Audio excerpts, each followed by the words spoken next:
ഞാനും അക്ഷയ് ഒരു ചിന്ന ഷോപ്പിങ്ങിന് വന്ന് വിചാരിച്ചു. അങ്ങനെ റെഡി ആയിട്ട് നേരെ പോന്ന് വെബ് സൈഡിലാട്ടോ. സംഭവം ഡ്രസ്സ് എടുക്കാൻ കയറിയതാണെങ്കിലും ഡ്രസ്സൊന്നും ഇഷ്ടപ്പെട്ടില്ല. ലാസ്റ്റ് ലിപ്സ്റ്റിക് എടുത്ത് അവിടെ നിന്ന് ഇറങ്ങി. അവിടുന്ന് പിന്നെ നമ്മളിതാ അടുത്ത കടയിലോട്ട് കയറിയതാ. ഈ ഒരു കടയിൽ ഇവിടെ ചെന്നപ്പോൾ ഈ ഒരു ഡ്രസ്സ് എനിക്ക് ഭയങ്കരമായിട്ട് ഇഷ്ടപ്പെട്ടു. പിന്നെ ഒന്ന് ട്രയൽ ചെയ്യാൻ വേണ്ടി ട്രയൽ റൂമിലോട്ട് കയറിയതാ.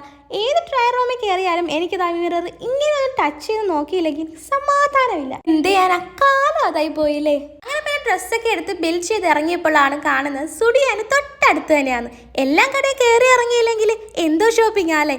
പിന്നെ ആ കടയിലോട്ട് അങ്ങ് വിട്ടു. അവിടെ ഈ ഒരു ചെരുപ്പും പിന്നെ അല്ലറ ചില സാധനങ്ങളൊക്കെ മേടിച്ച് ബില്ല് ചെയ്തിട്ട് അവിടെ നിന്ന് ഇറങ്ങി. പിന്നെ പുറത്തോട്ട് ഇറങ്ങിക്കഴിഞ്ഞാൽ അവിടെ മെയിൻ ഐറ്റം ഫുഡ് അതടിക്കാൻ വേണ്ടി ഈ ഒരു കടയിലോട്ടാട്ടോ കയറിയത്. അക്ഷയ് ഒരു പപ്സും ഞാനൊരു വെജ് മോമോസും ആട്ടോ പറഞ്ഞത്. അങ്ങനെ പിന്നെ അതും കഴിച്ചോണ്ട് ഇരിക്കാൻ നേരത്താ കാണുന്ന ഓരോരുത്തർ കോമ്പറ്റീഷൻ പോലെയാണ് അവിടെ പാനിപ്പൂരി കഴിക്കുന്നത് കണ്ടത്. പിന്നെ നമുക്കൊന്ന് ട്രൈ ചെയ്ത് കളയാന്ന് പറഞ്ഞാൽ ഞാനും കഴിച്ചു 2 പിന്നെ ഞങ്ങളൊരു ഐസ്ക്രീം മേടിച്ചിട്ട് നേരെ ഷെയർ ഹോട്ടലിലോട്ട് കയറി നേരെ ബസ് സ്റ്റോപ്പിലോട്ട് വന്നു. ബസ് സ്റ്റോപ്പിന് അടുത്താട്ടോ ഈ ഒരു പള്ളി. തിരിച്ചു വരുമ്പോ ഈ ഒരു പള്ളി കയറാതെ ഞാൻ ഇതുവരെ റൂമിലോട്ട് വന്നിട്ടില്ല. അങ്ങനെ പിന്നെ പള്ളി കയറി ഒന്ന് പ്രാർത്ഥിച്ചിട്ട് ബസ്സിൽ കയറി നേരെ റൂമിലോട്ട് വിട്ടു. അപ്പൊ അത്ര ഓക്കെ ബൈ.